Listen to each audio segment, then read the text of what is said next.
Buenos días. A nombre del movimiento Juntos contra el Cáncer y de Proncavia C, les damos la bienvenida a nuestra segunda sesión del foro Cuidados Más Justos, con el tema que es barreras de acceso a la atención del cáncer por cuestiones de género. Y pues para esta mesa de discusión nos acompaña la maestra Isabel Aloy. Ella es presidenta de la Fundación Salvati, y también la maestra Norma Cruz Maldonado, que es académica en la Escuela Nacional de Trabajo Social.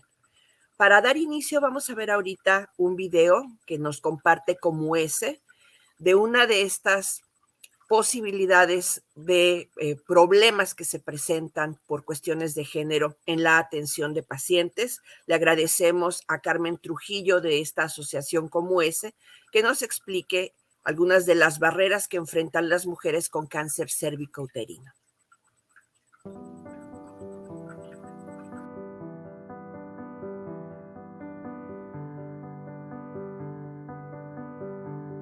Soy Carmen Trujillo, estoy en el colectivo de Mujeres por la Equidad, la Salud y la Educación, Comueses.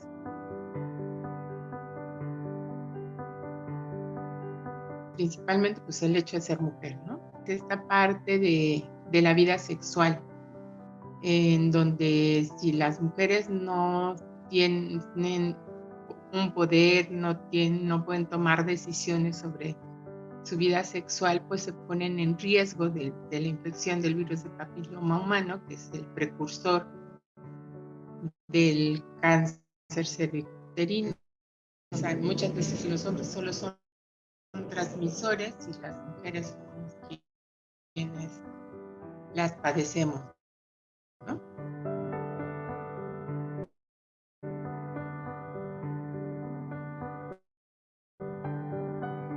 Cuando trabajamos con jóvenes en prepa, nos decían los chicos, pues si tenemos,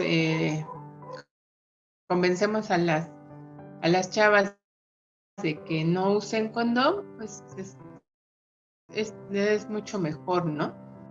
Y bueno, empiezan a hacer sus sarcasmos, sus burlas. En las comunidades indígenas, si no eran forzadas por algún programa de apoyo, no les permitían los hombres subir a hacerse pruebas de detección, porque estás tocando la intimidad de la pareja, ¿no? Entonces ellos, o mi mujer es muy buena que no lo necesita y yo la cuido, o si yo tengo otras relaciones y la checan a ella, pues se van a dar cuenta de que puede tener alguna infección y comprobar que hay otro tipo de relaciones. Pues cuando lo que importa aquí es la detección oportuna.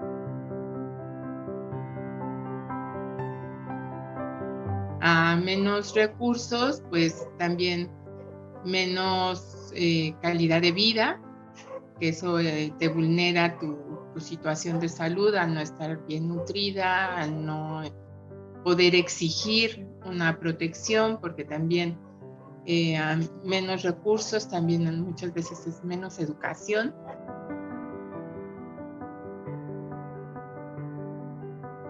Deberían de vacunarse a ambos, pero los programas públicos generalmente están más dirigidos hacia las niñas.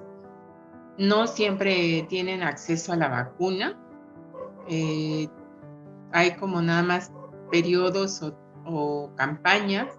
También hay con la vacuna, pues campañas en contra de que si es buena, de que si no es buena, y eso no ayuda a una buena decisión. Creo que sí es importante la educación para la salud, el autocuidado, para que puedan tener mayor prevención, que lo importante es la detección oportuna para la atención oportuna y evitar que o la infección del virus o un cáncer inicial sea tratado más rápidamente que ya un cáncer avanzado, ¿no?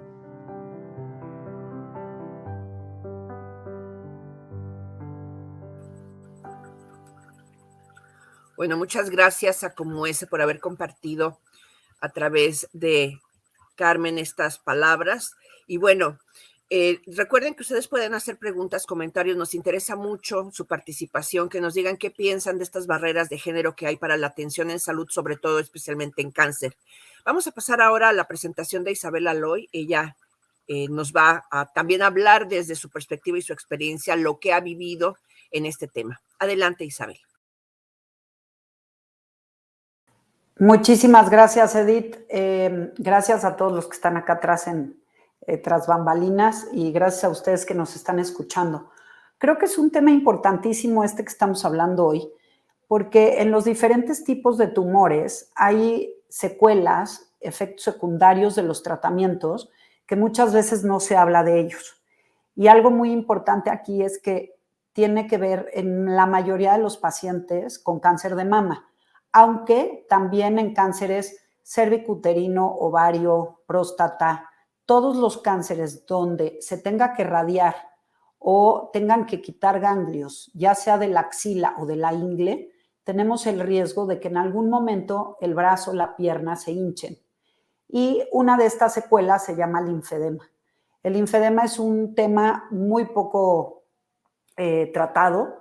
Es un tema donde hay poca información y no se les explica a los pacientes muchas veces a tiempo que puede haber un tratamiento que disminuya el riesgo de aparición y sobre todo que hay un tratamiento para que una vez que una paciente o un paciente tenga un brazo hinchado o una pierna hinchada, pueda haber un tratamiento que disminuya el edema y que lo controle de manera importante.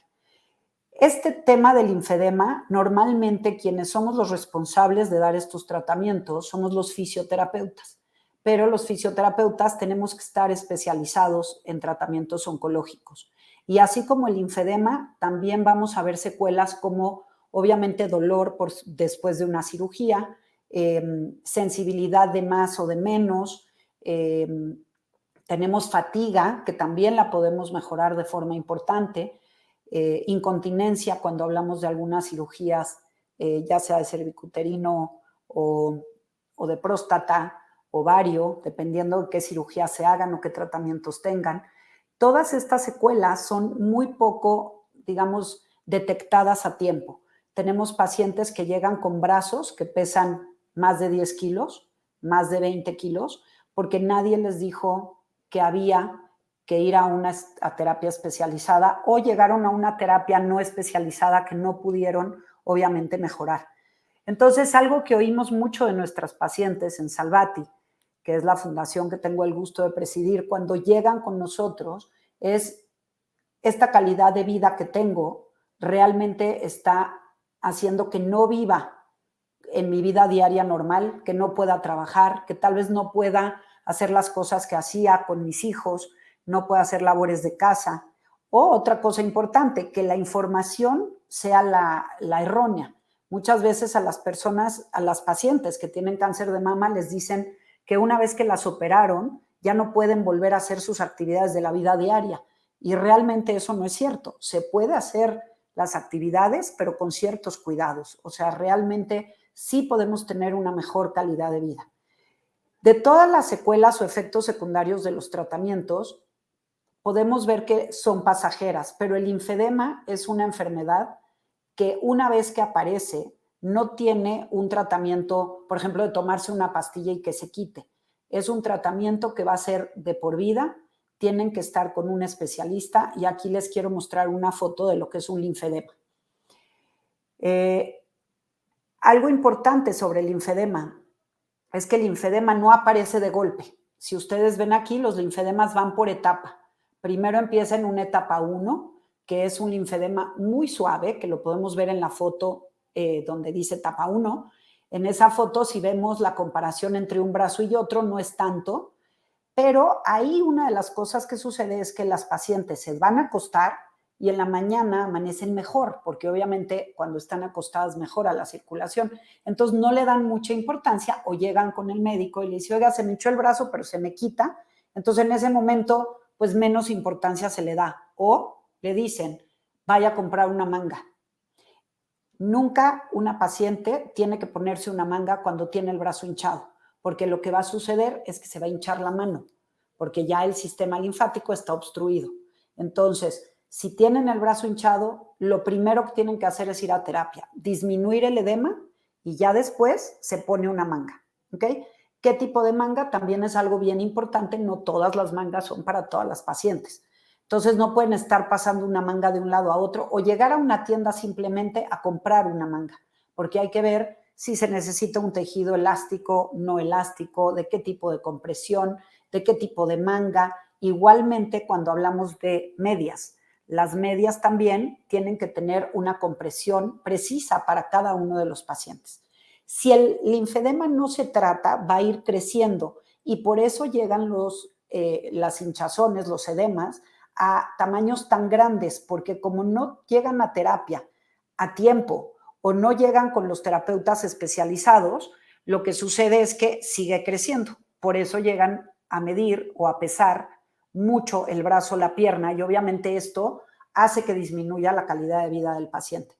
Es muy importante que una de las barreras que vemos dentro de los tratamientos oncológicos son justamente estos efectos secundarios. Entonces les quiero mostrar la siguiente foto, que es una foto donde pueden ver el antes y el después de una paciente. Quiero que enfoquen un poco la mirada en la mano, que es donde más se ve la diferencia. Bueno, en todo el brazo se ve, pero en la mano en específico, cómo esa paciente sí con el tratamiento disminuye. ¿Okay? Y hay pues muchos más ejemplos que hoy no tenemos tanto tiempo, pero si necesitan más información sobre el linfedema, aquí van a aparecer los datos de Salvati y podemos decirles en sus estados, si no son de la Ciudad de México, dónde pueden conseguir fisioterapeutas, con quién llegar con fisioterapeutas especializados, para que no vayan pasando de una terapeuta a otra que no tenga la especialidad o que simplemente no tengan la información correcta sobre qué hacer cuando se hincha una pierna o un brazo. Es muy importante hacerlo lo antes posible. Si les quitaron ganglios de las axilas o de las ingles o radiaron esa zona, es importante contactar a un fisioterapeuta especializado para disminuir el riesgo de que esto suceda. Entonces, algo importantísimo es la información correcta.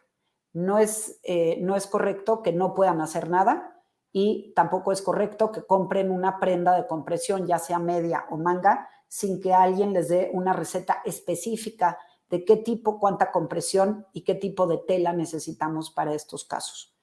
Entonces, pues bueno, esta es la información que quería darles. Podemos extendernos mucho más, pero acuérdense, si necesitamos la información, hay que ir con la persona correcta, fisioterapeutas especializados y en el contacto de las fundaciones con las que vamos a estar transmitiendo, podemos darles a ustedes contactos de estos terapeutas. Muchísimas gracias.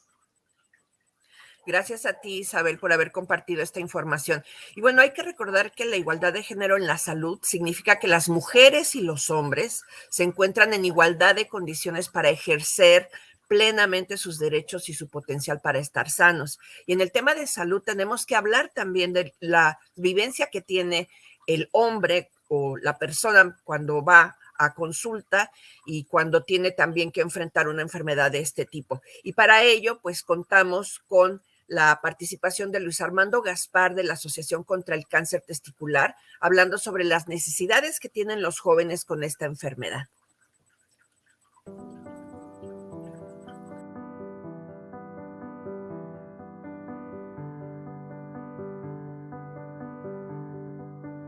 Es importante lo básico que es la información, el dar a conocer a los chavos, ya que es un cáncer que afecta a chavos de 15 a 35 años, la información de, en caso de que les llegue a pasar, con quién acudir, con quién valorarse, qué camino llevar, qué efectos secundarios pueden tener después de pasar esta enfermedad y que quedan para siempre y que no pueden quedar pues para toda la vida. Es información que es importante, es información que no nos dan. No hemos visto realmente algún proyecto nacional o algún proyecto grande en el cual se enfoque en lo que es el cáncer testicular. Las pláticas que nosotros damos en preparatorias y en universidades, justamente es lo que les comentamos a los chavos. Es básicamente una autoexploración. Todo ser humano deberíamos de conocer nuestro cuerpo porque pues no todos los cuerpos son iguales. Entonces aquí el detalle es conocer tu cuerpo en esa autoexploración, y cuando sientas una irregularidad, ahí es un foco de atención en el cual nosotros recomendamos siempre en caso de cáncer testicular acudir con un urólogo, porque muchas veces, oye, es que sentí una inflamación, perdón, y pues fui con el doctor general y me dio diclofenaco y paracetamol. Ir con un especialista, ir con un urólogo, te ahorra muchísimo tiempo. Y pues básicamente en estudios, pues son estudios de sangre, los estudios que normalmente te mandan a hacer, y lo que son los ultrasonidos. El cáncer testicular es de los más curables con un 95% de probabilidad, ya que obviamente detectándolo a tiempo es de los más curables, pero el detalle es que una secuela, un efecto secundario que queda después de las quimios es que puedes quedar estéril, no puedes llegar a tener hijos. Puede ser en 1, en 2, en 3, en 4, en 5 años. Eso es ahora sí que dependiendo de cada cuerpo, como lo digo, o sea, cada cuerpo es diferente. Hay unos que se pueden recuperar más rápido, hay otros que literalmente ya no se recuperan. Por ejemplo, yo en lo personal duré 4 años haciéndome estudios, siempre salí en cero, y de repente pues ya tengo 2 hijos. Pero eso es importante mencionarle a los chavos. ¿Qué pasa? ¿Por qué? Porque muchos están en las quimios y no, es que no voy a poder tener hijos y el doctor no me dijo que tenía que guardar o que tenía que congelar semen. Entonces, el darles a conocer y el darles esa tranquilidad en la cual ellos estén conscientes de que lo primero es su salud, y darle la tranquilidad de que estando bien, pues pueda hacer su vida normal. Nosotros como asociación nos enfocamos en la población en general, no solamente en el enfermo, porque ya enfermo pues ya es un poco menos probable el poder ayudar, pero aquí la ayuda más fuerte pues es la información, ¿sí? Empezar con la información, empezar con un proyecto grande en el cual sea una campaña fuerte, una campaña que pueda llegar a todos los jóvenes, que ellos puedan tener esa información que tal vez te la dieron a ti en la escuela y tú se la puedes dar a tu hermano, tal vez tú se la puedes dar a tu tío, a tu papá, y puedas saber qué hacer en este caso. Por unos cuidados más justos, Asociación contra el Cáncer Testicular de Aguascalientes.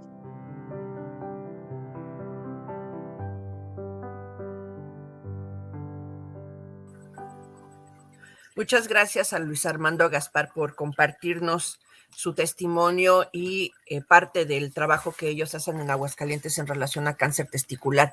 Y pues estamos en el marco del Día Mundial del Cáncer este próximo 4 de febrero, y por eso se está llevando a cabo este evento donde reflexionamos en torno a las desigualdades que hay, sobre todo enfocados en la meta de esta campaña mundial, que es cuidados más justos, atención más justa para quienes tienen cáncer, porque pues tenemos que asumir el reto de la prevención y la reducción de riesgos como algo personal, pero también tener cuidado con los mitos y la desinformación y trabajar en conjunto. Y especialmente debemos luchar contra las desigualdades y las barreras que se presentan en los sistemas de salud que están relacionados, en el caso del tema de hoy, al género, por normas de género y discriminación, donde también podríamos hablar, ¿por qué no?, de homofobia, de transfobia y discriminación asociada.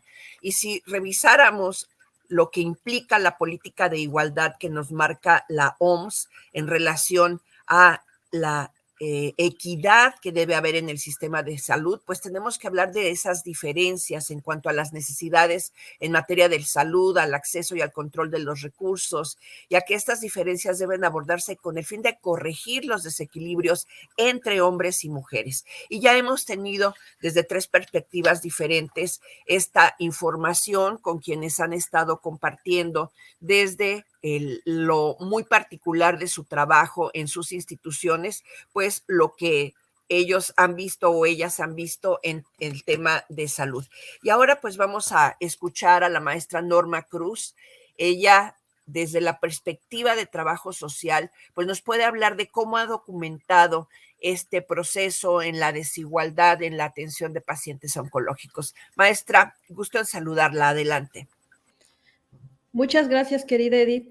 Y pues agradecer a ustedes, a las organizaciones de la sociedad civil que siempre marcan la pauta o estos primeros pasos de vanguardia en tocar este tipo de temas para la población en general. E indudablemente, el día de hoy no podemos dejar de analizar estos procesos de detección oportuna, de tratamiento, desde una perspectiva de género, porque efectivamente sí existe una desigualdad, sí existen diferencias entre la población que presenta diversos tipos de cáncer, pero también me parece que también durante el tratamiento hay algunas situaciones, incluso hasta de violencia de género, y ahorita comentaré algunas situaciones. Con relación a la detección oportuna del cáncer, obviamente sí hay algunas barreras, sobre todo estas se enfrentan o son de carácter sociocultural. Recordemos que incluso, pues con esta construcción sociocultural que hay del ser hombre, genera que los hombres tengan ciertas situaciones por las cuales no cuiden de su salud, tanto como las mujeres. Está incluso documentado, e incluso si ustedes revisan algunas cifras que tiene el propio INEGI, las mujeres acudimos más a los servicios de salud que los propios hombres, de manera preventiva.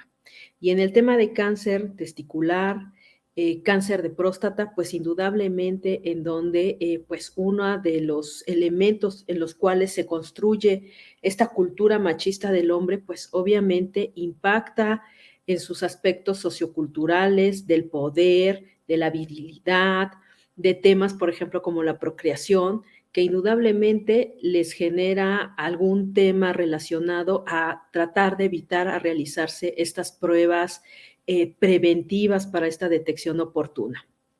En ese sentido, me parece muy interesante que incluso hoy en día se esté buscando deconstruir esta forma de construir la masculinidad en los hombres. Y me parece que uno de los temas en los cuales tenemos que incidir de manera importante está relacionado al tema de la salud. Entonces, muchas veces hemos visto cómo esta detección de algún tipo de cáncer en hombres no es tan oportuna, precisamente por estos obstáculos socioculturales que ellos tienen para acudir a los servicios de salud, a diferencia de las mujeres. Y eso se presenta generalmente en todos los problemas de salud, obviamente aún más en el tema de cáncer de próstata y cáncer testicular. Por otra parte, pues obviamente también la familia, que es una unidad en la cual se van generando ciertas prácticas sociales. En las familias muchas veces no inculcamos esta práctica de la detección oportuna de los cuidados, y sobre todo en el caso de los varones. En el caso de las mujeres, igual es más común decir, tienen que ir al ginecólogo, hay que acompañarlas para que comiencen a tener algún método anticonceptivo, para que se les explique con relación a este tipo de cambios hormonales que va a suceder en el cuerpo de la mujer, etcétera. Pero en el caso de los hombres, esas situaciones parece que están prohibidas en el núcleo familiar.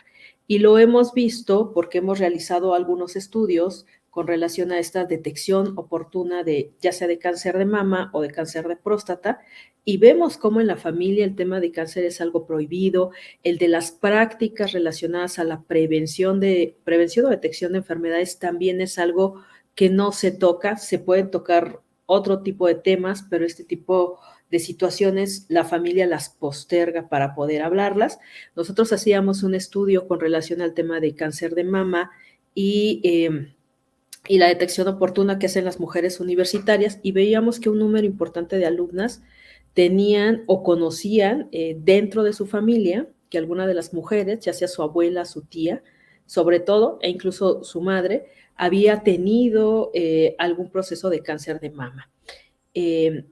Y en su caso, ellas no se hacían, por ejemplo, la autoexploración mensual, no sabían cómo realizarla, no sabían si tenían que realizar ya algunos exámenes, pues tal vez conociendo este antecedente familiar, algún examen mucho más profundo. Y efectivamente la desinformación también es un elemento que suele heredarse y suele ser parte de estas prácticas sociales.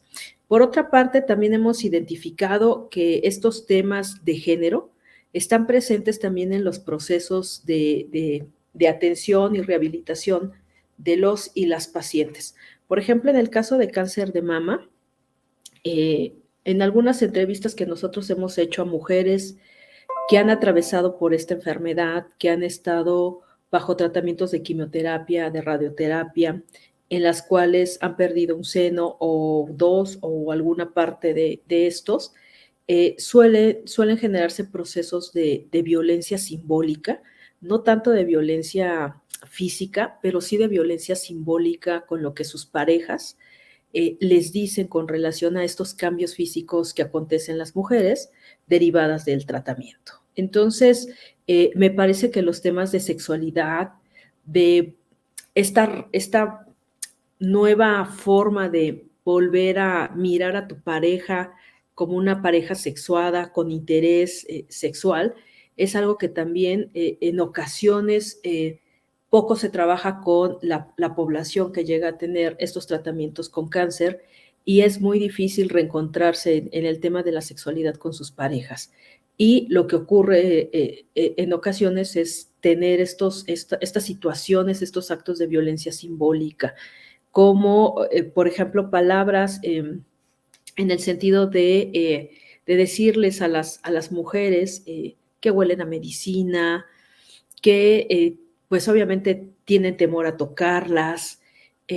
Obviamente también en muchos de los casos llega a existir que sus parejas hombres llegan a tener alguna otra pareja y obviamente lo que continúa pues es la ruptura de la pareja, ¿no? Y me parece que estos temas sí tendrían que estar vistos desde esta perspectiva de género porque acontecen diversos procesos en los que se impacta con un diagnóstico de cáncer, no solamente a nivel fisiológico, sino también a nivel social, a nivel familiar, a nivel cultural y a nivel psicológico, porque impacta en estas todas sus dimensiones. Ya lo decía la especialista que acababa de hablar con relación, por ejemplo, al tema de la incorporación de la mujer a sus labores cotidianas. Y es que efectivamente uno de los temas que es muy recurrente en ellas es el tener el miedo de reincorporarse precisamente por este tipo de repercusiones. Y me parece que entre mayor información tenga la población, hombres, mujeres jóvenes, madres de familia, pudieran llegar a tener, podríamos estar evitando estas desigualdades de género y poder estar haciendo o realizando procesos de intervención que eviten estos actos de violencia simbólica, que permitan que hombres y mujeres de diferentes edades puedan acceder a una detección oportuna del cáncer y a conocer incluso de manera cotidiana qué podemos hacer nosotros para poder contribuir a esta detección oportuna. Indudablemente, una de las grandes barreras que existe a nivel general, pues obviamente es el sistema de salud, desde el primer momento en que nos coloca como población con seguridad social y población sin seguridad social. Me parece que esa es la gran barrera. Posteriormente siguen las barreras de género y las barreras relacionadas a los procesos administrativos, que obviamente pacientes, tanto hombres o mujeres, suelen acudir o suele suceder en sus procesos de atención.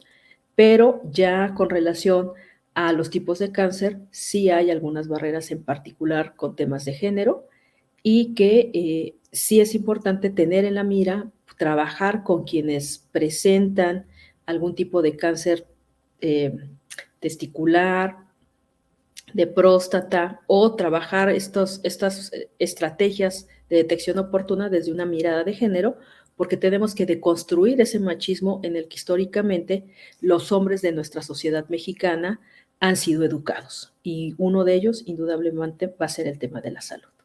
Gracias. Pues sin duda estamos ante toda una gran variedad, como decía la maestra Cruz, de desigualdades y sobre todo de violencias, porque hablamos aquí o la escuchamos hablar de violencia simbólica, pero también ya entrando en materia en el sistema de salud y en esta exigencia de justicia y de disminuir las desigualdades ante la atención que hay para hombres y mujeres en el sistema de salud, pues tenemos que hablar también en relación a esas barreras, pues de cómo podemos trabajar desde nuestras propias instituciones, también fortaleciendo la equidad de género, fortaleciendo el empoderamiento en las y los pacientes, fortaleciendo el tema también de la atención justa por conceptos de diversidad, incorporando el enfoque de igualdad de género, que pues simplemente significa reconocer que hombres y mujeres no constituyen grupos homogéneos, tienen muchas diferencias y en relación a esas diferencias respecto a la edad, al estado socioeconómico, a la educación, al grupo étnico al que pertenecen, a la cultura, a la orientación sexual, la discapacidad y la ubicación geográfica, pues necesitan tener una atención digna y justa. Y bueno, también checar que, pues, o pugnar porque se pueda ver una transversalización de la perspectiva de género en la atención en el sistema de salud. Y bueno, si tienen ustedes preguntas, comentarios en relación a lo que han compartido hasta ahorita nuestros expositores, les pedimos que nos manden sus preguntas para que podamos nosotros empezar pues a platicar con las expertas en relación a estos temas. Y aquí hay una pregunta de Monse Rangel que dice, ¿solo da en personas que pasaron por radioterapia? Es para Isabel, supongo, esta pregunta. Sí, gracias, Edith. Hola, Monse. Normalmente donde tenemos que cuidar es cuando, ya sea que por cirugía quiten ganglios de axila o de ingle, obviamente entre más ganglios quiten, más riesgo hay, o que radien la axila o la ingle. O sea, si se suman las dos cosas, hay un poco más de riesgo. Si es una o la otra, es menos riesgo, pero hay que concentrarnos en ganglios de la axila y de la ingle, son los que más linfedema nos van a crear. También en algunos casos, cuando quitan ganglios de la garganta, en algún tumor de lengua o así, también irradian, también tenemos que checar toda esa parte y también se hincha a veces la cara o todo el cuello. Muy bien. Gloria Green nos dice, ¿por qué es tan común que una mujer con cáncer sea abandonada por su pareja? Fíjate, Gloria, que yo creo que no es que sea abandonada, ¿eh? Yo más bien creo que luego las mujeres deciden terminar la relación. Pasa algo muy interesante, al menos con las mujeres que he tenido la oportunidad de convivir, de entrevistarlas, y es que pasar por este proceso de cáncer, aunque es un proceso complejo, un proceso difícil, en donde hay pérdidas, las mujeres colocan sus prioridades en después de este proceso o de pasar por este proceso, colocan sus prioridades, se colocan a sí mismas como prioridad. Me parece, al menos de lo que yo he visto, es que no es algo, sí es algo que se vive en este proceso, pero no es necesariamente por este proceso, no es el resultado sino de un conjunto, de una trayectoria que ya tenían como pareja y que como parte de este proceso tan doloroso, las mujeres comienzan a darse cuenta de que deben de colocar sus propias necesidades como prioritarias. Y entonces ellas también, al recibir ciertas situaciones que también se van acumulando, terminan por concluir la relación con la pareja, ¿no? Ya había, por ejemplo, procesos de desgaste. A mí me ha tocado, por ejemplo, entrevistar a mujeres que ya venían de una relación quebrantada, en donde su pareja, pues finalmente tuvieron el apoyo durante este proceso, pero finalmente al terminar esto, las mujeres pues terminan dándose cuenta que no era como una relación de pareja estable, que no convenía ya sus intereses y terminan ellas por disolver esta relación, ¿no?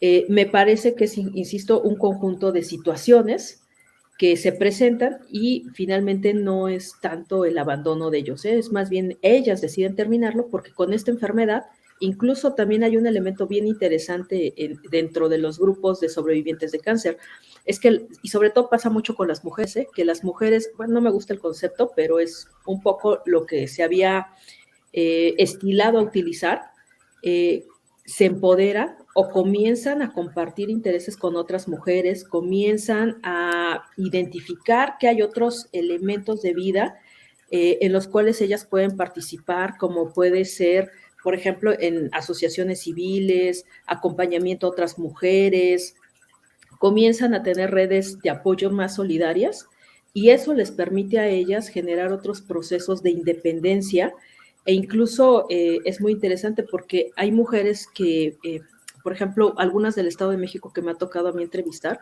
que ellas no tomaban el transporte solas o no sabían andar en el metro o no llegaban por sí solas a la Ciudad de México y con este tipo de procesos ellas aprendieron hasta redactar una carta a un director de una instancia de salud a solicitar su tratamiento. Entonces, cada vez se van independizando más y me parece que eso las lleva a consolidarse como unas mujeres en donde, insisto, colocan sus propios intereses sobre los demás e incluso en algunos momentos sobre sus hijos que ya tienen cierta independencia. Gracias. Sin duda, maestra, yo creo que esta es una de las vertientes cuando hablamos de esta ruptura de pareja, pero también hemos visto en las organizaciones de la sociedad civil, sobre todo en estados del sur del país, que sí hay abandono y que hay incluso expresiones como cuando pierden pues la matriz, que les dicen, pues tú ya no me sirves como mujer, o cuando tienen una mastectomía igual, o sea, pues tú ya no eres mujer, ya no me gustas, ya no me atraes, y incluso hemos trabajado, por ejemplo, en el caso de Proncavi con hombres, donde nos expresan el miedo que tienen al dolor, a enfrentar el dolor con sus parejas y prefieren mejor retirarse porque no saben cómo asumir ese dolor ante la pareja cuando la están viendo vivir en el proceso. Podría ser tal vez que por estas ideas culturales, por estas cuestiones de machismo, por esta situación educativa donde a los hombres no los apoyamos para que manifiesten adecuadamente sus emociones, en el caso de que no soporten el pasar el dolor de la enfermedad con sus parejas, pudieran también irse, dejar a las mujeres por cuestiones, como usted lo comentaba, incluso de violencia simbólica. Sí, seguramente, Edith. Así como veíamos que cada tipo de cáncer es diferente en cada persona, también los procesos que se tienen de pareja o familiares son diferentes porque también las familias y las personas, hombres o mujeres, tenemos recursos diferentes. Y no me refiero a los recursos económicos, sino a los recursos, por ejemplo, de las redes sociales, las formas de afrontamiento, la expresión de las emociones. E indudablemente también yo lo decía, en ocasiones no tenemos esa guía, por ejemplo, en el ámbito sexual, de cómo reencontrarnos con las parejas después de que pasamos ciertos procesos. Y más en este tipo de enfermedades donde hay pérdidas y donde hay, por ejemplo, en el caso de las mujeres, donde hay pérdidas que son simbólicas y están asociadas a la feminidad de la mujer y obviamente tienen un entorno sexual. Aquí me parece que sí hay un tema carente en donde se identifica precisamente que se carece de este apoyo para poder volvernos a reencontrar con la pareja, porque efectivamente también nosotros encontrábamos ese tema, ¿no? A las propias mujeres, obviamente está latente su deseo sexual y ellas mismas no sabían cómo reencontrarse con la pareja les decía, tengo miedo, y obviamente empezaba todo un proceso de distanciamiento. Indudablemente sí, no podemos olvidar, por ejemplo, que hay estados del país en donde estos patrones socioculturales son como mucho más arraigados. No podemos decir que no existan, que se puedan llegar a presentar, pero sí me parece también que en ocasiones también estos procesos, a mí porque no me gusta mucho el tema, entre comillas, así lo voy a decir, de que somos abandonadas, ¿no? Más bien, yo sí quiero colocar, incluso desde una perspectiva de género, que pues obviamente también las mujeres en esos procesos donde ya hemos perdido tanto y se pierden también algunas cuestiones familiares, insisto, se coloca incluso el propio tema de la propia reconstrucción de una. Y no solamente física, sino familiar, emocionalmente, y en algunos casos, por ejemplo, los hijos suelen reconstruir y apoyar a la mujer en estos procesos. Por eso sí creo que hay otros elementos que permiten a las mujeres poder reconstruirse, e incluso lo mismo puede suceder con los hombres, ¿eh? También claro. en algunas enfermedades sucede que las mujeres también abandonan a los hombres. Sí, obviamente podemos tener más documentado en el caso de estos procesos del hombre hacia la mujer, donde hay infidelidad, donde hay violencia, pero también sucede lo contrario, ¿eh? Obviamente con otros tintes y con otras características. Claro, también nos hablan aquí de que otras barreras que también existen para personas que viven la enfermedad están en el ámbito laboral. Y tenemos aquí una pregunta, Isabel. ¿El linfedema es reversible? ¿Existe algún programa que brinde atención a pacientes sin recursos para poder recibir consultas de linfedema o nutrición? Muchas gracias, Romy. Sí, el linfedema es reversible siempre y cuando lo detectemos en una etapa muy inicial. Y de todas maneras lo vamos a seguir cuidando. No es que se disminuya el edema y nos olvidemos de él. Vamos a tener que seguir usando una manga y seguir cuidándolo con ciertas instrucciones, depende de cada persona. Cuando el linfedema llega en una etapa más avanzada, en una etapa 2 o 3, nunca va a volver a ser el brazo o la pierna del mismo tamaño, pero sí disminuye a un tamaño donde podemos tener una calidad de vida muy buena y hacer nuestras actividades normales.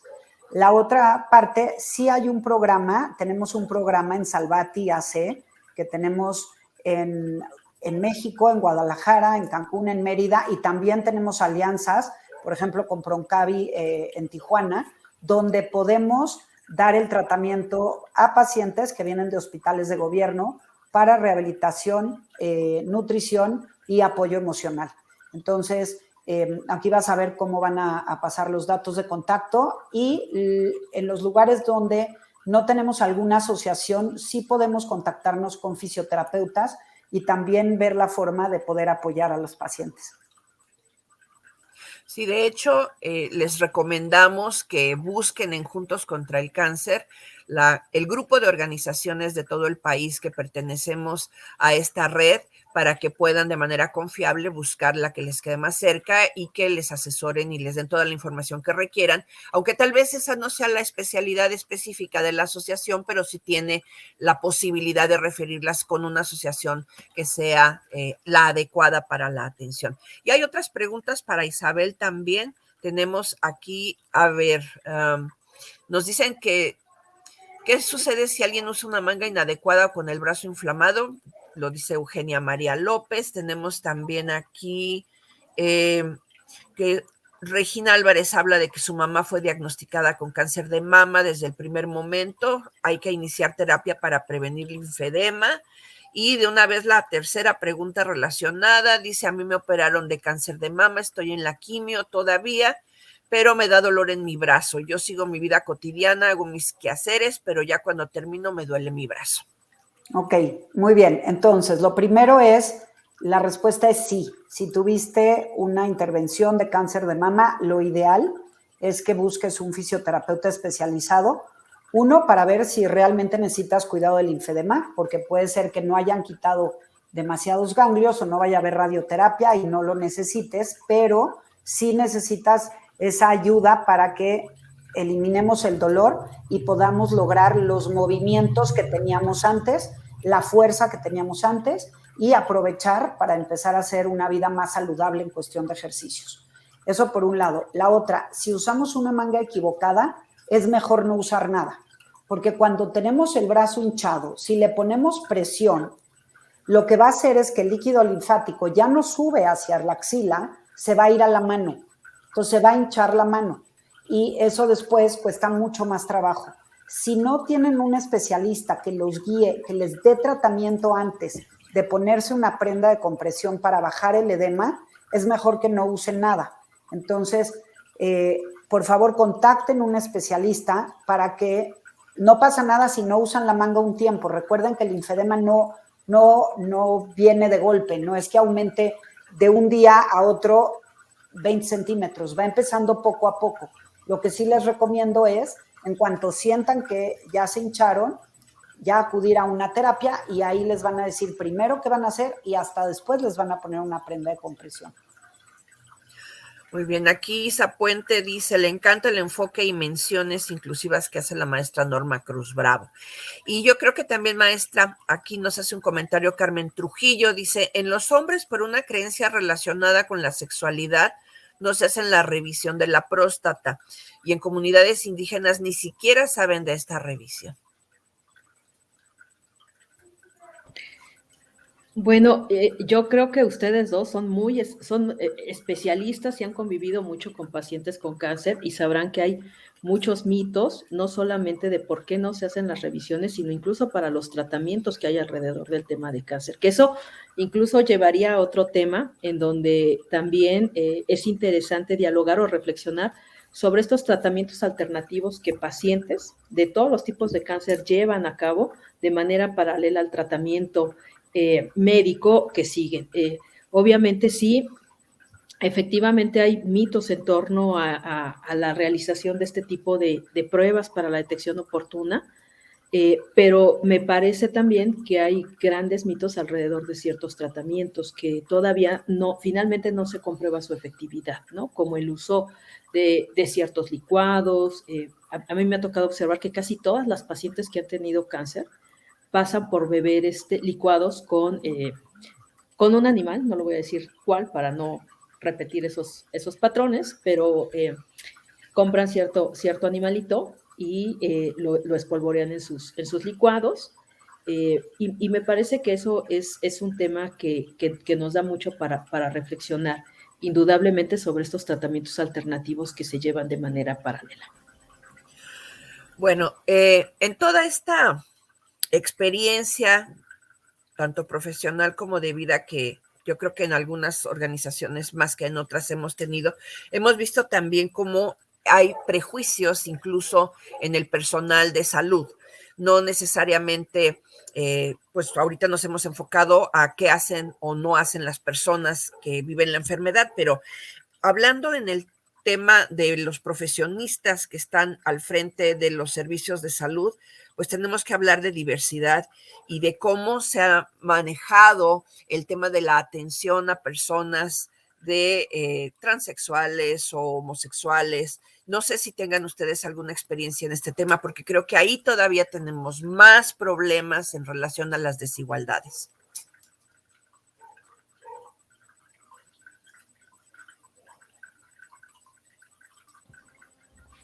Pues me parece que es una perspectiva que se está trabajando en los servicios de salud, que hoy más que nunca el tema de género y de la diversidad genérica se está capacitando el personal de salud y me parece que casi en todas las áreas es donde más está también realizando diversas capacitaciones, cursos, sobre todo incluso para tener no solamente un lenguaje inclusivo, sino también una atención inclusiva de todas las preferencias e identidades genéricas que se tienen hoy en día.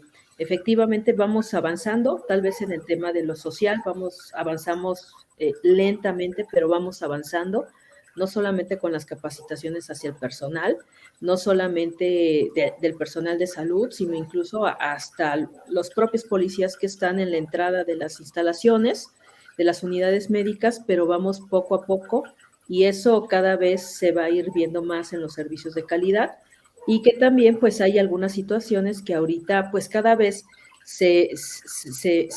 son más observables que en años anteriores, ¿no? En años anteriores todavía había muchas personas que no se declaraban con cierta identidad o cierta preferencia sexual, a diferencia de estos últimos 20 años, en donde ya hacen más evidente, lo hacen público, y me parece que eso también nos ha llevado a transitar a estos procesos de inclusión de las identidades y de las preferencias sexogenéricas. Aquí nos comenta Araceli Carreto Ortiz, las desigualdades de género en el tema de cáncer se manifiestan desde diferentes vertientes. Es importante visibilizarlas, pero es más importante atenderlas. Debemos terminar con tabúes como información distorsionada y de ahí la importancia de las campañas informativas, sin duda. Isa Puente, mucha desinformación y falta de visibilidad respecto a personas trans, falta de concientización sobre los riesgos que, por ejemplo, hablando en cáncer de mama, incrementan por el uso de las terapias hormonales. Pues sí, hay mucha falta de información todavía. A lo mejor, bueno, como dice la maestra Norma, pues estamos avanzando lentamente en estos temas, pero nosotras o nosotros dentro de las organizaciones de la sociedad civil, ¿qué podemos hacer? Sería una posibilidad, a pesar del gran trabajo que tenemos a veces con los temas asistenciales que atienden a las necesidades inmediatas de nuestros sujetos de derecho, trabajar también a la par el empoderamiento. No sé cómo lo vean.